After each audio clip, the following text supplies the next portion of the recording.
O Allah, guide me among those whom Thou hast guided aright, and preserve me among those whom Thou hast preserved, and befriend me among those whom Thou hast befriended. Bless me in whatsoever Thou dost grant me, and deliver me from the evil of what Thou hast judged. Surely Thou judgest, and none can judge against Thee, and he whom Thou befriendest is not disgraced. Blessed art Thou, O Lord, and exalted be Thee above what they set up besides Thee. I bear witness, nothing deserves to be served besides Thee, and I bear witness that Muhammad is Thy servant and apostle. Amen.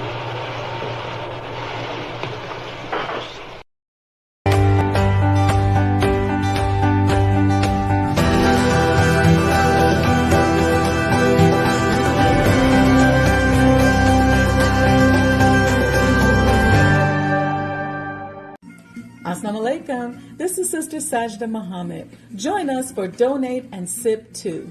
We are hosting an event to help raise funds for the completion of the Honorable Elijah Muhammad House Museum. The event will take place Saturday, July 9th, 2022. This non-alcoholic wine and sparkling tea tasting event is sponsored by Magnolia Crescent Non-Alcoholic Winery and will be held at the historic Honorable Elijah Muhammad House located at 4847 South Woodlawn Avenue in the rear garden. Bring a friend, come by, and celebrate this historic project with us on Saturday, July 9th, 2022 from 4 to 7 p.m. Central Time. To register for this historic event, click the link in the bio or simply go to eventbrite.com and search Donate and Sip. Capacity is limited.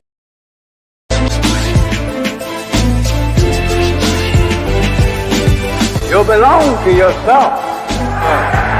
You're an independent people, created from the nation of free people. Yes, sir. You don't need to go nowhere but to yourself. Yes, sir. There will be a great separation. Yes, sir. So I said, it is on now. The college is meant to prepare you for your future. That the time dictates that if we don't do something for ourselves as a people, we will be destroyed. And the aim of the enemy right now is to take us out. We have God with us. We have Him as our guide. Yes, sir. We don't have to stand around here and ask the question, what must be done? Yes, sir. Get up and let's go and do something. Yes, sir. We cannot sit down.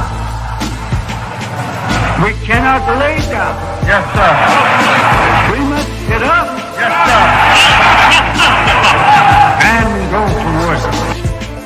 Do you know what real joy is in life? Visioning something and bringing it into reality. That's real joy. Do you know what the next step in joy is? Behold how good and how pleasant it is for brethren to dwell in unity. Tonight, you need to fasten your seatbelts.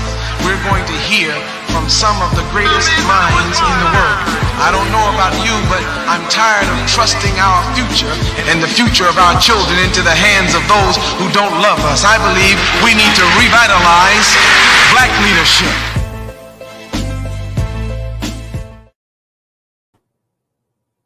Assalamu alaikum, family. Happy Saturday. I wanted to talk to us today. Well, welcome to the Sajdah Saturday Morning Coffee Talk. I'm just jumping in, running my mouth, no welcome, none of that. It's because I'm burning inside a little bit here.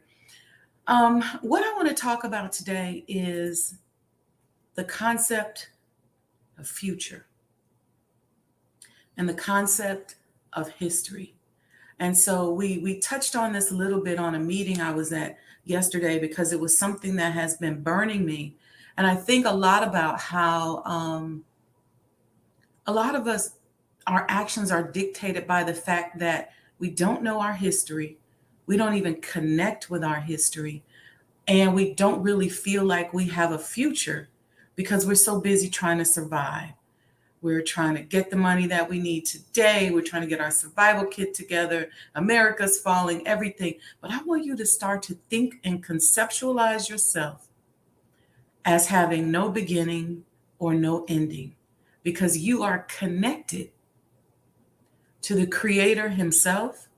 You go back that far. And so this little time that you're trying to survive is just a little blip in your history. And then I want you to think about what happens afterwards. Present moment is important, but let's start thinking about what our future will look like. Let's start thinking about what we want our future to feel like. After we survive, after we eat up everything in our survival kit, after we come back out and we're successful and we're moving to that next level, how we're going to feel. So I want to take a moment. We're going to do a 5-minute motivational video just to begin to calibrate us in that mindset. Don't mark or measure your time based on, listen, we know that this ruler that we're under, this mindset that we're under, has 6,000 years to rule. Okay? And they are marking time based upon the period of time in history that they have to rule. And they've done such a good job that we all interpret time in that way. But what I want us to do is to think about our longevity, because you and I are old. We're ancient. We've been around here for centuries, decades, eons, trillions of years. That's how old our minds are. And that's how much further into the future our minds will go. We're going to survive because we've always survived. And so once we start thinking like that and understanding like that and not marking our time by the time of America's time or the time of this world, I think we'll get up and do something more for ourselves. Oftentimes with us as Black people, a lot of times we just think about right now. And we die. We don't have nothing but clothes in the closet.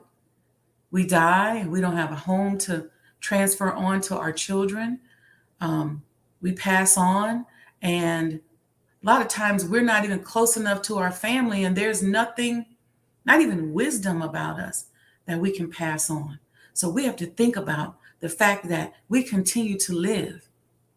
Your children, the people coming behind you, the people feeding on your knowledge and your wisdom, they are a continuation of you and your life. So we're going to listen to this quick 5-minute video. I hope y'all got your tea. Where's your tea? Your coffee, whatever. I'm drinking chai this morning. I decided to make some Mandela masala chai with a little turmeric milk. So it's really good, a little locally grown honey. Your honey should always be locally grown. That helps you with your allergies. Anyway, stay tuned. We're going to come right back with this after this 5-minute video.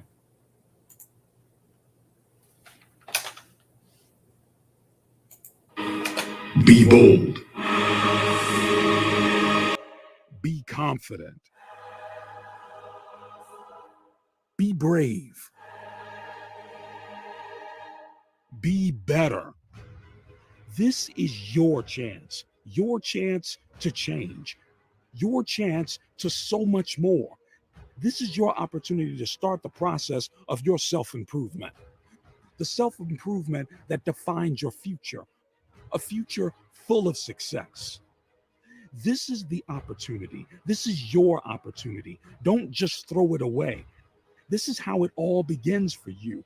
This is where it can finally happen for you, where you can grow and be selfish and not wait for the approval of others. Your time to be your best version of yourself. This is for you and only you. Let yourself be heard. Let yourself be seen. This is the chance you have to be something more. This is your success. Your success to be something, to have something more. Open your possibilities up to new circumstances, to new opportunities, one that allows you to change. This is the power you have to be something more. The potential you possess is the power you can and will have. Have you ever thought about success? Not just imagining, really thought about it long and hard. Close your eyes and imagine reality, but with everything you've ever wanted. Surrounded by everything you've ever wanted to achieve. Believing that you have it. Knowing that you have all this. This is how your mindset should always be. To know that you have this potential within you, that this picture isn't so far from reality, that this picture can be executed. Your potential is your power, and this power can strengthen your progress, the progress you need to achieve. You have this, so use this. Grasp this opportunity. Take this now to make it past your imagination and make this your reality. Work harder than you ever have. Nothing comes easy. So what are you going to do? How are you going to change? Your life can be so much more than what you think it is right now. Time is power. You have more, so much more than this. Use this. You have this. Grow and strengthen your potential. Strengthen your power. Think about your success like you have it. You will have it. Believe you have it. Then you'll have the chance. You will have the opportunity. Every person that is in this room that's up under my voice, I need you to understand right now, I need you to lock in to your situation, to the moment, that everything around you doesn't matter. Focus on the task at hand. Some of you are not hearing me and you're not understanding me. I need you to understand. If you work it, it works. That's why I'm always saying just work. It is not the time to give up. I know at halftime in life, sometimes we want to quit. Halftime, we want to put our clothes on. But it's not halftime anymore in your life. It's 4 quarters, and I need you to execute. I need you to understand that dig into your soul and give what you got. Because that's the only way it's going to get done. Nobody's going to feel sorry for you. Nobody cares about the pain you're going through. Nobody but you and God. Not even your loved ones know where you're at right now. I need you to cry to yourself if that's what it takes. But I need you to get up and get to work now. When you see the Benzes, the big houses, guys walk around with money on social media, it's a price been paid. It didn't just happen.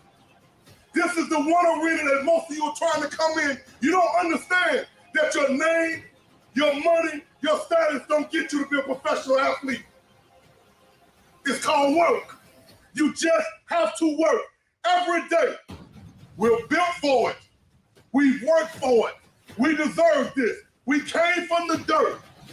Do you love yourself and each other enough to lay it on the line? Because the price has been paid for this moment.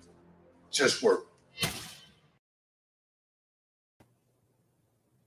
All right, family. I wanted to show that because I feel like so many of us are living as if we have no future. We're living like it's halftime and we ain't going back out on the field. We feel like halftime came, we played the first 2 quarters, and the coach ain't getting ready to put us back in. So we getting ready to sit on the sidelines, drink a beer, and put our clothes back on because we ain't going back in the game. And what I'm saying to you is that you are the descendants of greatness. Your ancestors, their prayers, their desires, their pains, their dreams are encoded in your DNA. Your life is living through a history, probably has already been written. You probably somebody in the book of the Bible or walking right through the volume of the book, and you don't even know who you are because you're letting the world tell you what time it is. Oh, at your age, this will never happen. Or under your circumstances, this will never happen. Or it's taken you too long. And I'm here to say to you that you're old, you're ancient. You already been around here millions of years. You already been around here thousands of years. You already been here a minute.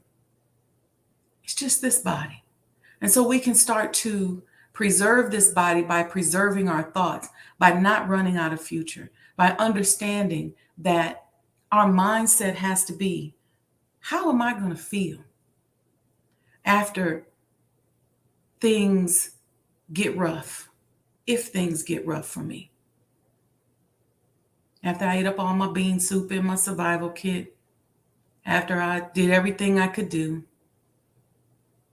what do you want your future to look like? See, I envision my future as becoming a powerful ruler, manifester, God, somebody who can offer blessings to other people. So after I finish with all that, I don't care if gas is $50 a gallon. I envision myself having it, being able to put the gas in the car if that's what I need to do, and go do what I got to do to uplift the name of Almighty God. That's how I see it. I see myself that if I have to go to the grocery store and they say, in order to get something out of this grocery store, you got to bring a basket of apples. I'm not worried about it because I'm petitioning Allah. I'm petitioning my God so that I got my bushel of apples and I got enough apples to give you some too.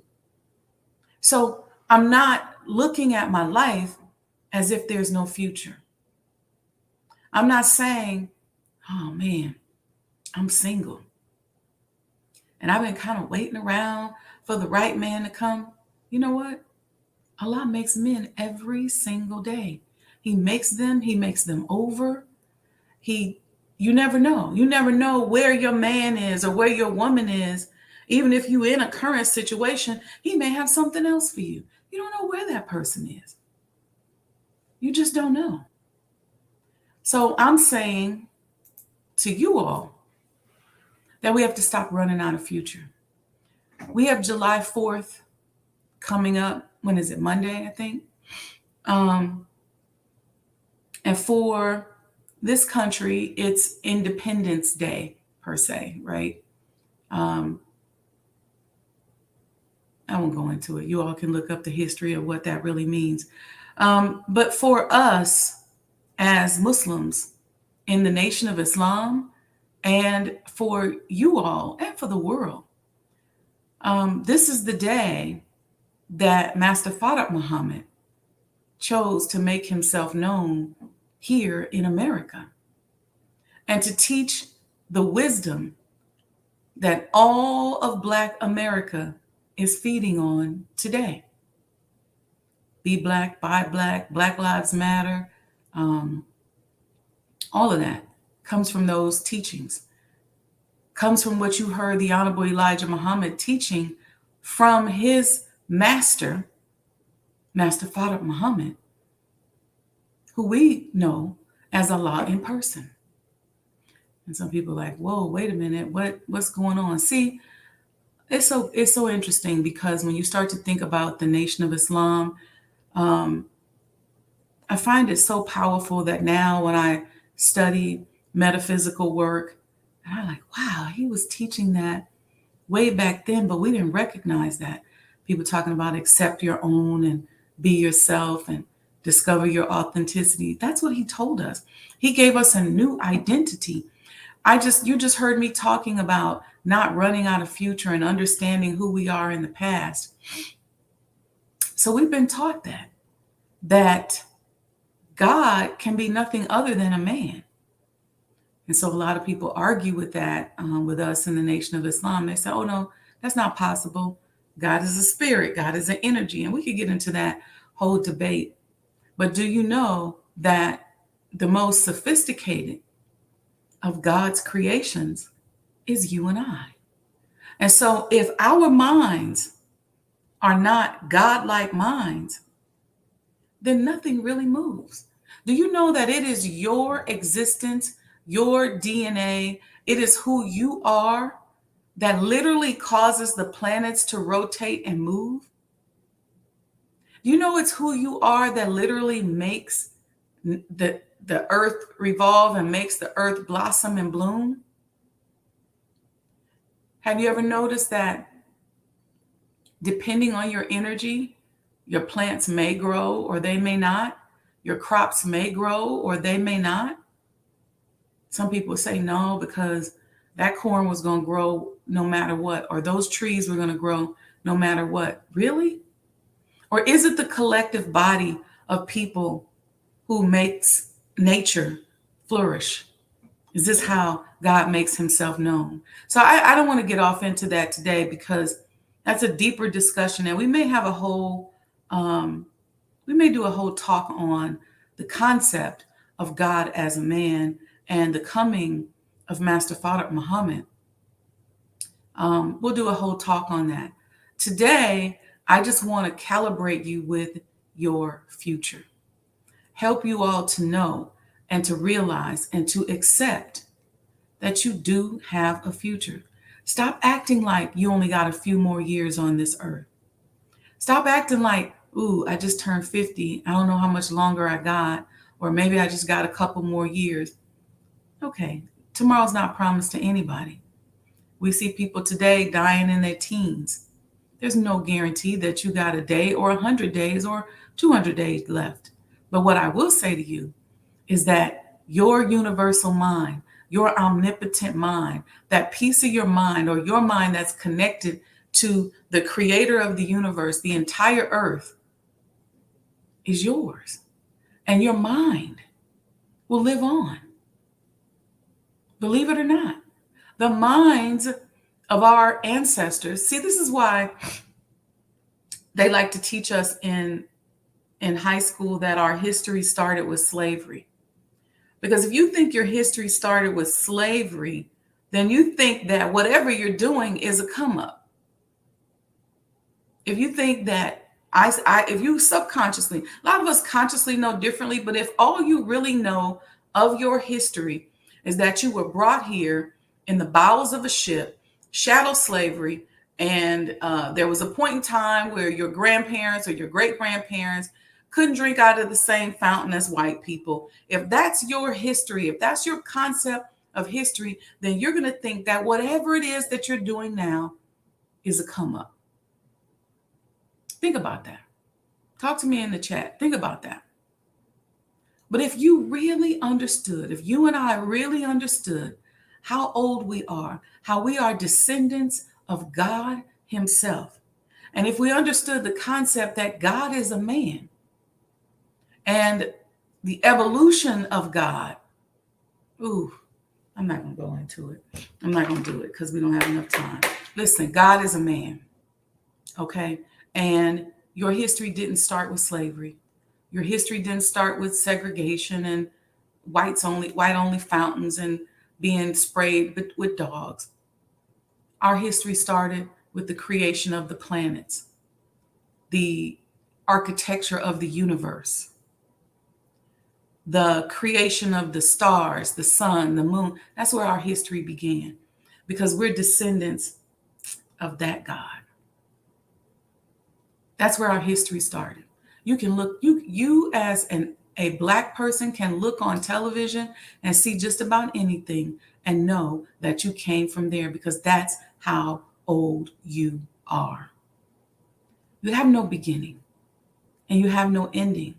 So let's work while we're here on this earth, in this physical plane, in this body, to make sure that we leave a legacy, to make sure that we leave something. See, because we're going to live on regardless, but so that people recognize our contribution while this physical body is here and is present. So you have to be older and more ancient than your physical body. Your birthday as you may celebrate it, it's not really your birthday. That's the anniversary of your birth, that you were brought into here onto this earth by your parents. You were birthed here, but you're ancient. See, your parents may have thought they made a mistake. They may not have even planned you. They may have said, oops. But God knows what he's doing. He knows who he's making. When you're going through things in your life, you might be like, my gosh, why is this happening to me? Why am I going through this? But guess what? Everything in our life, every incident, every so-called accident, every pain, every sorrow, every form of happiness, every smile, every tear, every joy is all for a purpose, and it's not wasted. Because if nothing else, it's calibrating us to who we are. See, when you study emotional intelligence, and I encourage all of you all, if you, there's some of you all in the chat who have done one-on-one emotional intelligence coaching with me. And then there's others that have done the business consulting coaching. One thing that I will show you is that your emotions are really your compass. They help you to know, they're kind of like a guiding post. They help you to know what direction. Y'all know how the GPS says, at the next exit, take the exit. But see, your emotions are telling you, this is the road you're on. Get off here, go here, or wait a minute, slow down. And so we'll talk about how to use those emotions so that we understand that as things begin to not happen to us, but happen for us, we're able to understand how to use it so that we can continue to evolve and tweak our lives and move forward to the next level. I try to be so conscious of my emotions that every minute, every hour, I'm evolving. I'm not the same person that I was when I woke up this morning at 4:30. Because as I start to tune into my emotions and what I'm seeing and what I'm feeling, I'm evolving. I'm changing. I'm making different decisions, making different thoughts. There's consciousness tied to everything that we do. There's consciousness somewhere. There's some consciousness that said, let's wear this today. Let's put on this color. There's consciousness attached to that. And so as we begin to dive into understanding our emotions and studying ourselves, see, if you really see yourself as a God, then you understand the concept of studying yourself. I was talking to somebody the other day, and they asked me a question, and I asked the question back, and I said, so how does God handle you? How does he communicate with you?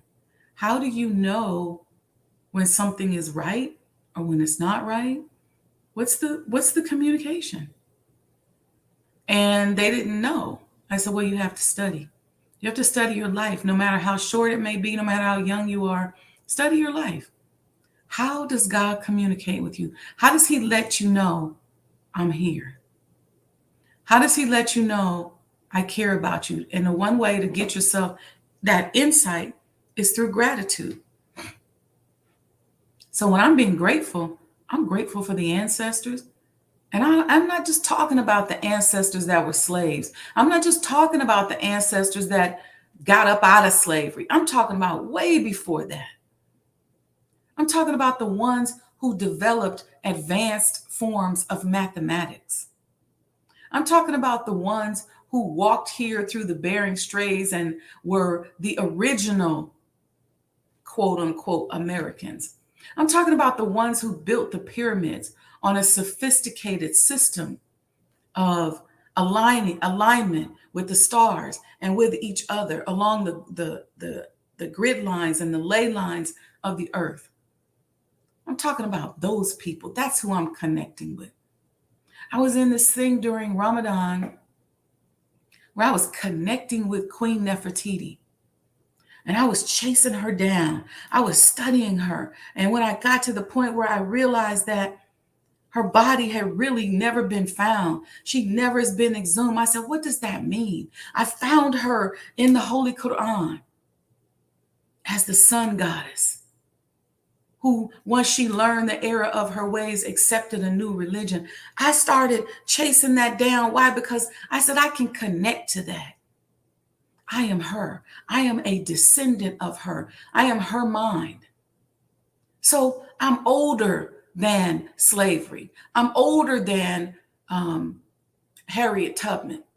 I'm older than a great-great-grandmother who was just up out of slavery, or a great-great-grandfather who was just up out of slavery. I'm older than that.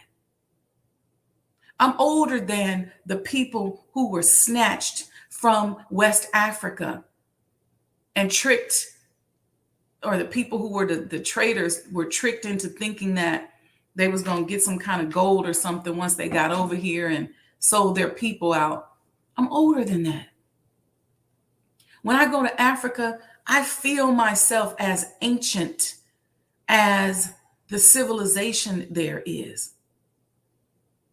I can connect myself to Abu Bakr. I can connect to Abu Bakr saying, I'm going to give up something so that I could travel to the Americanos, if you will, and do trade with the people there. Well, how did he know they were here? They were communicating with each other mentally. How did he know? How did he start? There was no phone. Nobody called him and said, hey, y'all, we over here in America. Y'all come on over and bring some goods and services. We're going to trade. No. He had to know that his people were here. That's how old I am. And that's how I see myself. And so I don't run out of future, because not only am I that old, I'm that young, because my mind and my life extends that far into the future. So when I think about the concept of God being a man, I get that, because I know that I have no beginning or no ending.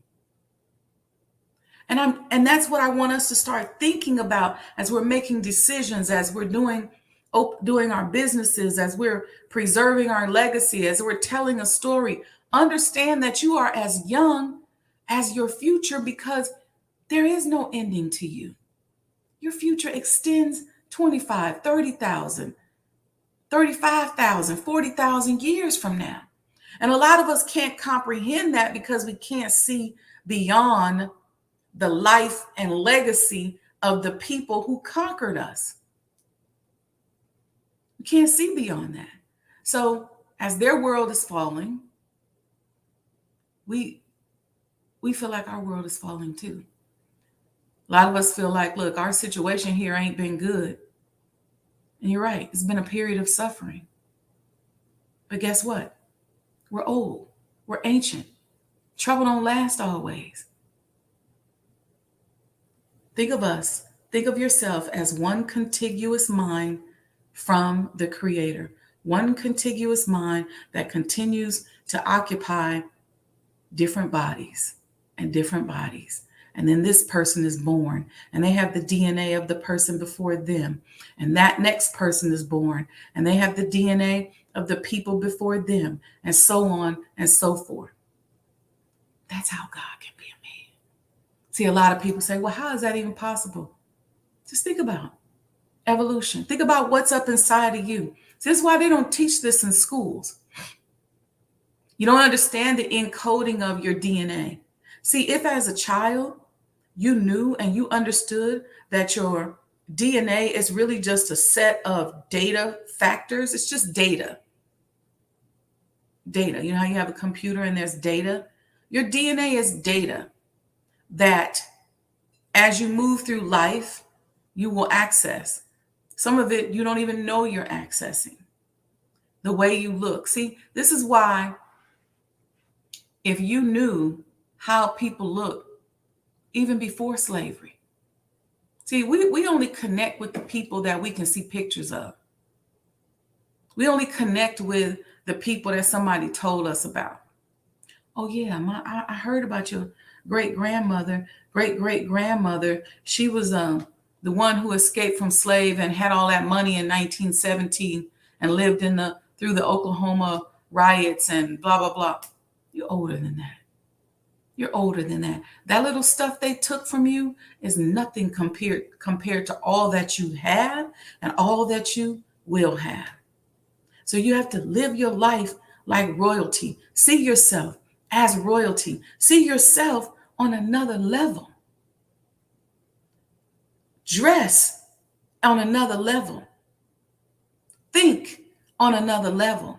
Conduct yourself on another level and understand who you are as a creator. See, the power of revelation is in creation. Why?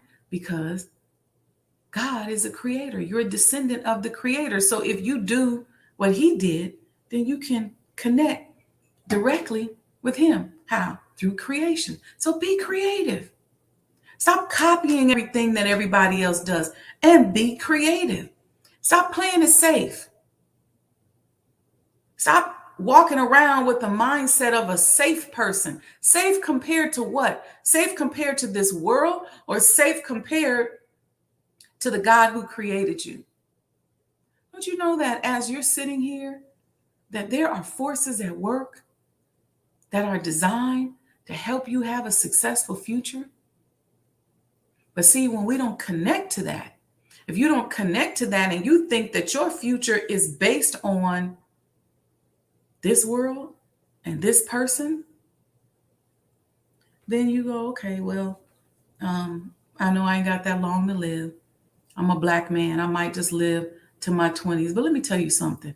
Every Black man that they've murdered in the streets, that they've hung on the side of trees, well, their DNA is encoded in each and every one of us that's still here.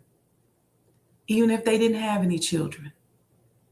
Because their cries, their pain, we are vibrational beings, and we picked up on that. And so our life, our success is avenging them. It's supporting them. It's helping them to move on. That's how deep this thing is. And I didn't mean to get that deep today. I was going to just talk about Independence Day in the future, and I won't go into too much more because I don't want to take us too far into the depths of things. Let me see what's going on in the chat. Somebody wrote direct descendants, of the originator. That's exactly right. So welcome, Sheba M, A Woman's Strength, Sister Aletha, Brother Lamont. Welcome, welcome, Marvelous Marva. Welcome, welcome. Thank you, everybody up in here. Sister Roxanne, I see you. Y'all got a lot of comments. I'm trying to stream through them, but I see you all there, and I appreciate you. And I want you to just know, I could talk about this subject all day, but sometimes I think of trees and I see a tree. You know how you see these trees with these big giant trunks and you know that they're old. I saw one the other day in Lake Forest, and the tree was so big that it had branched off almost into 3 other trees. It was so old. And I thought about, where was I when that first when that tree was a baby? Who was I when that tree was a baby? Where was I when that tree was a baby?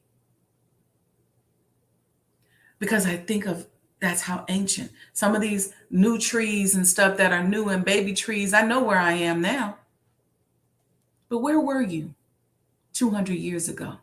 Whose prayers is your life answering? See, sometimes our parents think that they made a mistake. They might have just been messing around. They might have just been doing something. Something happened and boom, they said, oh, I'm pregnant. God knew exactly what he was doing. And right then and there, you were born. And as you were born, there was a set of data that came with you. Some data that was transferred from your parents and other data that you picked up from your environment as a vibrational being. And then as you began to grow and navigate through school, through life, you got more data. and you started to live out the history that was written. You started to create history. I remember being as young as 4 or 5 years old and feeling how old I was. And I knew I was older than 4 or 5. Sometimes I see pictures of myself. There's a picture of me in the living room of our house when I was about 4 or 5. And I remember what I was thinking. I remember how I felt. I remember how when I would have those feelings of antiquity, I would get really quiet. My brother makes a joke sometimes of how sometimes I was mean to the teachers at school. And they would come back and tell my mom, like, Wendy is so mean. And I remember being mean because I felt like I'm not no first grader. I'm not a second grader. This is so boring to me. And they irritated me. I didn't have the emotional intelligence to go, okay, this is just because they're just teaching you because they think that you're 7 or 8 years old. But I knew that I was not that. I knew that I was thousands of years old. So during Ramadan, when I found myself connecting to Queen Nefertiti and tracking her down and finding her in the Holy Quran and connecting, it all started from me seeing the messenger with a bust of Nefertiti behind him in the home in the 70s. And I thought, why have that? I said, wonder if I could connect to her. And so sometimes I start having fun with that. And I think you should do that too. YouTube is a great tool. Go out here and look at some of the past queens and kings and rulers of the earth and look at it and say, let me see if I can connect to that person. Because I know I'm ancient. I know I'm a descendant. Let me see if I can connect and have some fun with it. Don't get stuck there and come back on the Coffee Talks and say, I'm Mansa Musa, and you done change your name to Mansa Musa, and that's who you are. Don't get stuck there. But learn how to let your mind travel in and out and throughout history so that you're not subconsciously stuck and marking time based on the way the conqueror tells you to mark time. I say the conqueror because it's deeper than just a slave master. It's the conqueror. It's the one who has conquered your mind. Your history goes back before that. Stop thinking of your genetics to, my family came from Mississippi and my grandfather was just one step from a slave. And that's fine. That's good. But you got to go back past that. Go beyond that. Who are you really? So anyway, I've been doing a lot of press this week, y'all, for the home. And I think through studying a lot of the history of the people who built the home of the Most Honorable Elijah Muhammad, going back past them, I started tracing the steps of the architect. That's how we ended up in Lake Forest this week, just tracing the steps of the architect who designed the house to understand what the mindset was of the architecture and what the intentions were, and understanding the physical, spiritual conditions or the physical conditions that created a certain energy in the home when the Most Honorable Elijah Muhammad and his family moved in 1952. So just tracing that back and understanding and almost like moving through time and understanding the evolution of this piece of property and this beautiful man. So that's something that I've been working on as of late, been doing a lot of press. I have I'm going to be on the Connect the Dot show with Abdul Halim tonight. I think it's at 9 p.m. He's got it posted. I'll go out here and repost it on my IG and on my Facebook page. Congratulations to Modest Fashion Week. I heard day one was absolutely incredible. That's an exciting thing. That's about our culture, and it's really an opportunity for us to just express ourselves and show the world who we are. I think it's so beautiful. So shout out to Sister Carmen and her team for Modest Fashion Week, and welcome everyone who is in town for Modest Fashion Week. Again, being creative is how you can connect to the God who created you. Because if you do what he does, why wouldn't you connect to him? And here's another thing I want you to think about. Most of us know the phrase that we are created in the image and likeness of God. And so when you feel yourself feeling bad because you don't feel like you're as successful as you want to be, I want you to settle down and think about this. God is successful, and he came to make himself known. And if he came to make himself known and he's successful, and you're in his image and likeness, then all we got to do is do the right thing and we'll be successful. He wants us to be like him, and he wants to make himself known through us. So he's not going to be made known through an unsuccessful person. I use some of these kind of mind hacks to settle myself down if I get stressed. The idea here is, and you would learn this in the one-on-one sessions with me, you want to reduce your resistance. And you can do that through conversations you have with yourself. We talked one day on a coffee talk about just saying to ourselves, it's possible. Not going all deep into how, who, what, when, just it's possible. I like to tell myself, well, there is no God but Allah. And I know that. And I know that he has never forsaken me. And I know that he won't. And I also know that what I'm dealing with is nothing to him. Whatever I can't even conjure up anything in my mind that's so big that Allah cannot answer it. It might be big to me, but it's not big for him. So we always want to make sure that we're talking to ourselves in the proper way, and we're talking ourselves into calibrating ourselves with our success. This is how we become powerful manifestors. You got to talk yourself down off of some of those negative thoughts. I was talking to somebody the other day, and she said, I just really want to go get a nose job because I don't like the way my nose is. And I said to her, you know what? There was somebody very powerful in your history and your DNA that had that nose, and you should wear that nose proudly.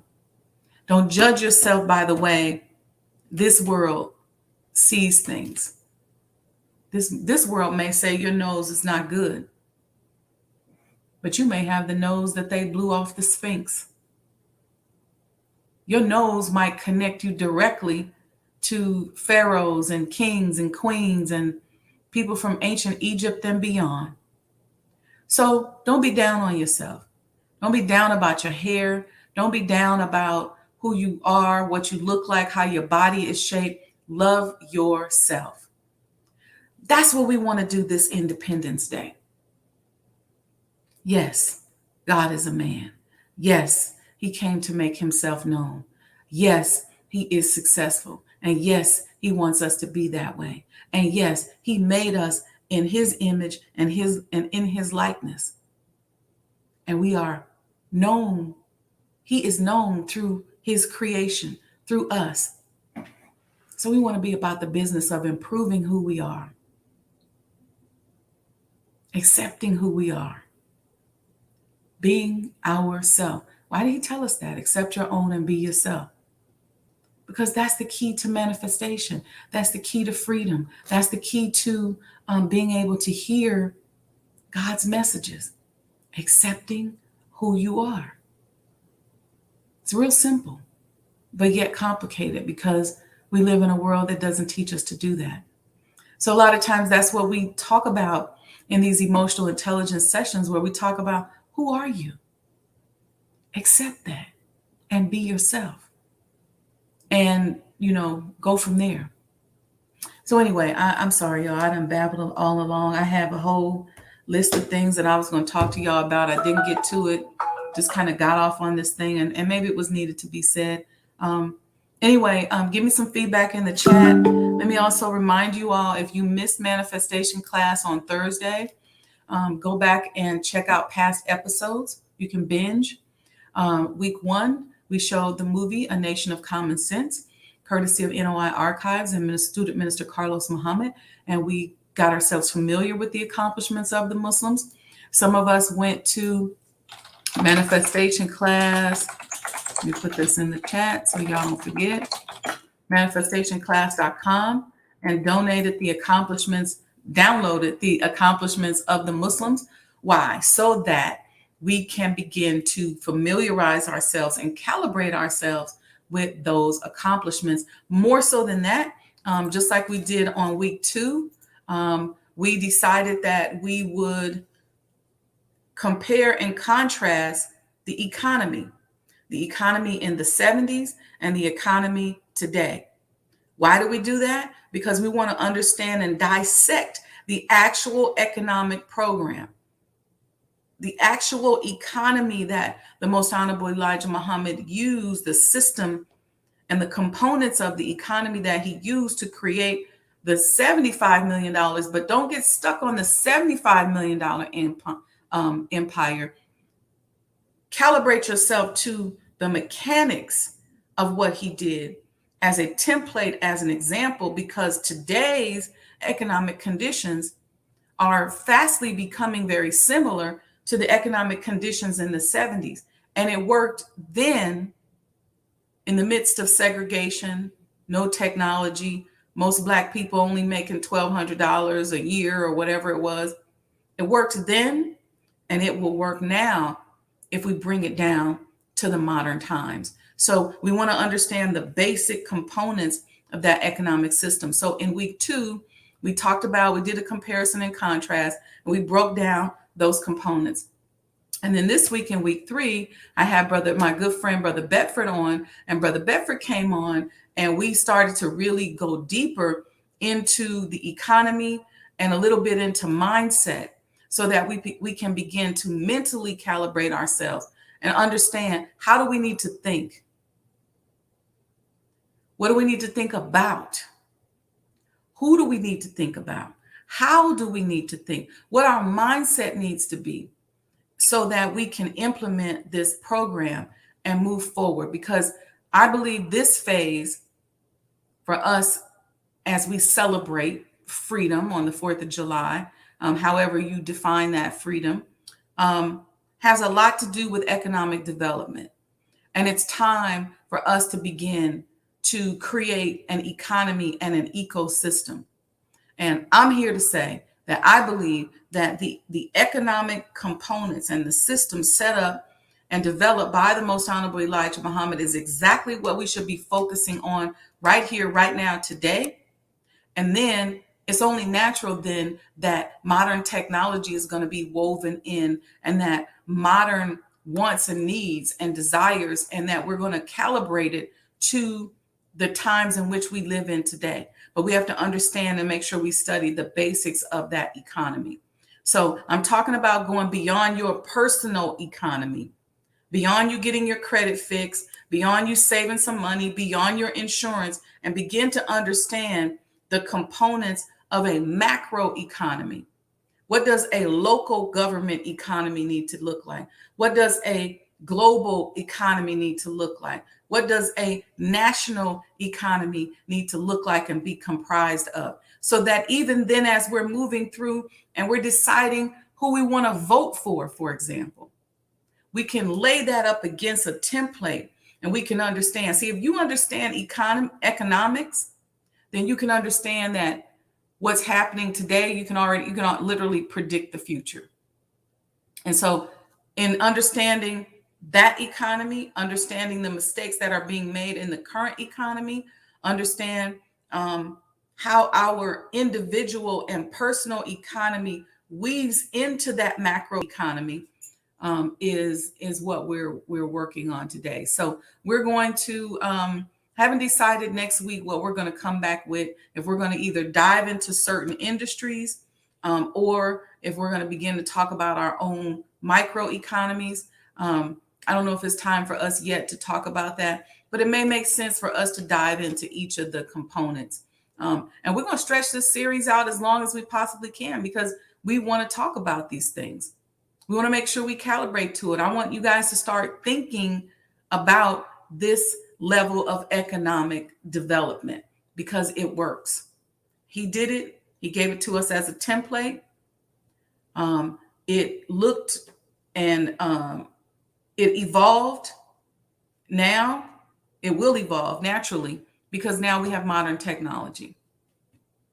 And so when you couple the modern technology and some of the liberation that we've enjoyed as a result of the internet, if you will, with what that economic blueprint is, you marry those two together, you have a formulary that will work today, regardless of what the conditions are, because the conditions in the 70s were pretty bleak.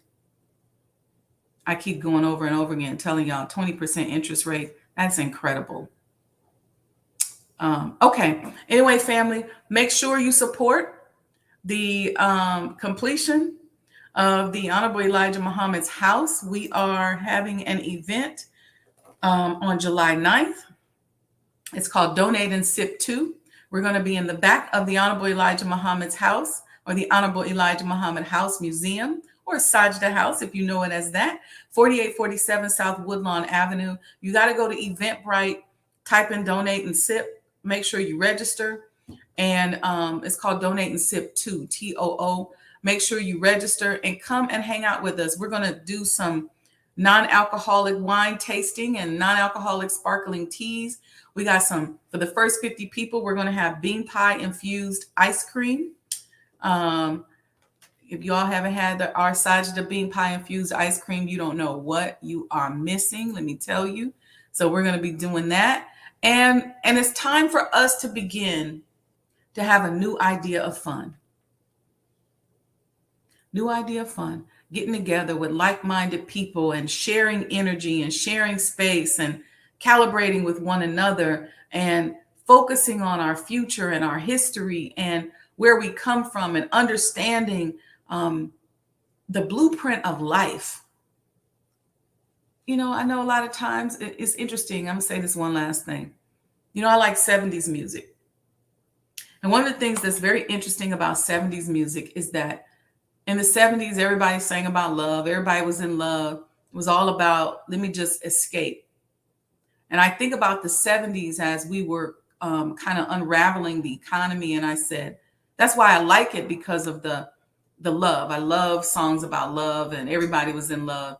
But what's interesting is that we were coming right up out of segregation. And it was almost like we needed that period of a break. We just need a break. We just need to talk about love, sing about love, dance about love, be about love. And that became sort of and so a lot of that was done in the clubs through partying and dancing and that had gone on before, but that was sort of the idea of fun. But what's interesting when I study it is because for us as Black people, fun became defined as how much we can dance and party. But as I began to study the developers of these types of homes, their idea of fun was meeting with one another over dinner and talking about what businesses they were going to build and how they were going to change the future. And so I find it interesting that we got spun off onto thinking that fun is just a good time, is partying, is kicking it. And we still think that to this day. But during that same period of time or earlier, I'm reading in these historical accounts that these people were like, oh, it was so much fun meeting with Sir so-and-so and his wife and discussing the future of the train industry. Or it was so fun having this meeting at so-and-so's house and discussing the future of the textiles industry or how we're going to impact textile. I was reading something where you had these meetings in Chicago with these big industry moguls. And when you look at the accounts of the people who lived there, they talked about how much fun they had. And I said, you know what? That's the kind of fun we need to have. And that's the kind of fun we want to have on July 9th. Let's get together and talk about What's our future? Let's stand around and network and drink some sparkling tea and have some Sajdah bean pie ice cream and meet people of like minds and figure out how we can connect, how we can create this ecosystem. No, we may not have a lot of money. No, you may not have a lot of money, but you can come, you can make a small donation or make a big donation. It really just depends on what your pockets are, but really what your heart is. But the real deal at the end of the day is talking about how we can trade services, how we can love one another, how we can support one another. That's what's important. And yes, we have to have money to live in this world. We still need $900,000 or so to get this house finished. But don't make that your goal. Make your goal of coming together and bring what you have. And if you only got $100, bring 3 more people that got $100. If you say, I want to bring $1,000 to Sajdah House on July 9th, but all I got is $100. I don't want you sitting there in your mind going, I ain't coming because I ain't got but 100. I want you to bring your 100 and I want you to invite 10 other people that got 100 because there go your $1,000. Contribute. You may say, I ain't got but $5. Okay. Invite 50 other people with $5. Think about group economics. So you may be sitting there going, all I got is $250, but somebody else can come and they got $250, and 2 other people can come and they got $250. You may say, I'm going to tell them at my church because I know how important this house is and how important urban historic preservation is. I only got $100, but if I tell 10 people at church or 10 people on my job and they all have $100, I'm listening to Sister Sajdah on her program, and I'm not able to go on here and go to Sajdah House donations or go to Cash App and send her $1,000 or $10,000. But I can send 100. I'm going to donate 100, and I can find 10 people that can donate 100. So if you're on here and you're saying to yourself, I really, really want to see this project get done. I really want to see the Messenger's Home. I really want to attend the Honorable Elijah Muhammad experiences. Matter of fact, I just really want to see Sister Sajdah get this thing done because I'm tired of her talking about it. Then bring 10 people with $100 or go get 10 people to donate $100. We got the Cash App going across the screen. But don't limit your attendance based on what it is that you can give. If you know 5 people that have $1,000, invite those 5 people and ask them to come and donate. If you know 5 people that have $100, invite those 5 people and ask them to donate. If you are saying, I'm trying to get my money up to get my commemorative coin is $500 or the pendants are $350, I really want that, but I don't have the money. Let me find 10 people that'll give me $50 for this project, and then I can get my coin. Or I want to buy a coin, but she says she needs to sell 1,200 coins. Well, I know 3 people that can get a coin. Let me invite them people. See, we blow money on a lot of things. We blow money on dinners. We go hang out, spend $200, $300 here and there. We go to the store and buy up $500 worth of stuff that we don't even want or we don't need. We go on trips and spend $2,000. Let's redirect some of those funds. Let's redirect it towards the completion of the Honorable Elijah Muhammad House. So if we could ask you to just sacrifice going out to dinner this weekend and give that $100 to the Honorable Elijah Muhammad's house. I'm putting the Cash App across the bottom right here because I know by the time y'all go on Sajdah House donations and fill out everything, you're going to be, that's how fast the demand is on your money. You would have thought about something else to do with that $100. But if you do it on Cash App, see, Cash App is quick. Right there, pull up Cash App, $ Mo Today, MOETODAY, boom, let me give my $100. This is the $100 I was going to use to hang out with. This is, the $100 I was going to just blow. I was going to use that. I was going to go get some potato chips and some popcorn and hang out. But you can spend that up in the store in a second. So I want you to think creative because I know it's a smaller number of us on here, but think creative. Bring 5 people that have some money. Tell 5 people that they can donate. Sacrifice $100. and do it real quick right there on your Cash App. All right. Peace and blessings, family. I love you all, and happy Independence Day. And thank you, everybody, for your support and for coming out on July 9th. I'm thanking y'all in advance because I can already see y'all. We're going to have a lot of special guests, a lot of special people. I'm not even going to tell y'all who they are. Just show up and you'll find out. All right. Peace and blessings, family. Love y'all. This is Sister Sajdah Muhammad. We are proud to announce that the Sajdah House commemorative Elijah coins are finally here.